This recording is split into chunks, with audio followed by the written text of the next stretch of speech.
সালামু আলাইকুম। আপনারা কেমন আছেন? আশা করি সবাই ভালো আছেন। আল্লাহর ইচ্ছা আপনাদের দয়া আমি অনেক অনেক ভালো আছি।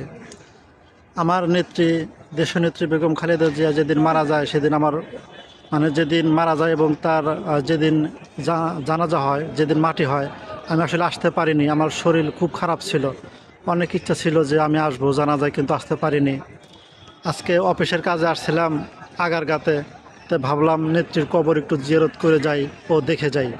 আমি এখন আছি জিয়া উদ্যানে। হাতের বাম পাশে রয়েছে, আমি এখন যেখানে দাঁড়িয়ে আছি এখান থেকে যে দেখা যাচ্ছে ওই বড় কবরটা হচ্ছে শহীদ প্রেসিডেন্ট জিয়াউর রহমানের, আর পাশে রয়েছে দেশনেত্রী বেগম খালেদা জিয়ার কবর। এখন ভালোবাসা কারে কয়?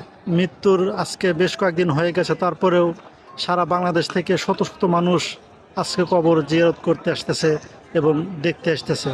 শত শত মানুষ, এখানে আসলে মানুষ অল্প, বাহিরে আরও অনেক মানুষ